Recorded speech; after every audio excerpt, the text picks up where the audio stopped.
ಬೊಮ್ಮನಾಳ ಗ್ರಾಮದಲ್ಲಿ ರಾಷ್ಟ್ರೀಯ pulse polio ಕಾರ್ಯಕ್ರಮಕ್ಕೆ ಚಾಲನೆ. ಯಾಸ್ ವೀಕ್ಷಕರೇ, ಬೊಮ್ಮನಾಳ ಗ್ರಾಮದಲ್ಲಿ ಡಿಸೆಂಬರ್ 21ರಂದು ರಾಷ್ಟ್ರೀಯ ಪಲ್ಸ್ ಪೋಲಿಯೋ ಲಸಿಕೆ ಕಾರ್ಯಕ್ರಮಕ್ಕೆ ಭಾನುವಾರ ಅಧಿಕೃತ ಚಾಲನೆ ನೀಡಲಾಯಿತು.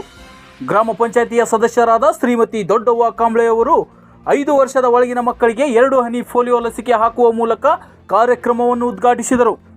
ಈ ಸಂದರ್ಭದಲ್ಲಿ ಗ್ರಾಮದಲ್ಲಿನ ಎಲ್ಲ 5 ವರ್ಷದ ಒಳಗಿನ ಮಕ್ಕಳಿಗೆ ಕಡ್ಡಾಯವಾಗಿ ಪೋಲಿಯೋ ಲಸಿಕೆ ಹಾಕುವಂತೆ ಪೋಷಕರಿಗೆ ಮನವಿ ಮಾಡಲಾಯಿತು. ಮಕ್ಕಳ ಆರೋಗ್ಯ ಹಾಗೂ ದೇಶವನ್ನು ಪೋಲಿಯೋ ಮುಕ್ತವಾಗಿಸಲು ಈ ಕಾರ್ಯಕ್ರಮ ಅತ್ಯಂತ ಮಹತ್ವದೆಂದು ಅವರು ಹೇಳಿದರು. ಕಾರ್ಯಕ್ರಮದಲ್ಲಿ ಅಂಗನವಾಡಿ ಕಾರ್ಯಕರ್ತರಾದ ಶ್ರೀಮತಿ ಮಂಜುಳಾ ಬಾಗಿ, ಆಶಾ ಕಾರ್ಯಕರ್ತರಾದ ಶ್ರೀಮತಿ ಸುಮಿತ್ರಾ ತಳಕೇರಿ ಹಾಗೂ ಶ್ರೀಮತಿ ಕವಿತಾ ದೇವರಮನಿ ಉಪಸ್ಥಿತರಿದ್ದರು. ಲಸಿಕೆ ಕಾರ್ಯವನ್ನು ಯಶಸ್ವಿಯಾಗಿ ನಡೆಸಿದರು. ಗ್ರಾಮದ ಪೋಷಕರು ಸಹಕಾರ ನೀಡಿ ಮಕ್ಕಳಿಗೆ ಲಸಿಕೆ ಹಾಕಿಸಿ ಕಾರ್ಯಕ್ರಮವನ್ನು ಯಶಸ್ವಿಗೊಳಿಸಿದರು. Times 24x7 Belagavi.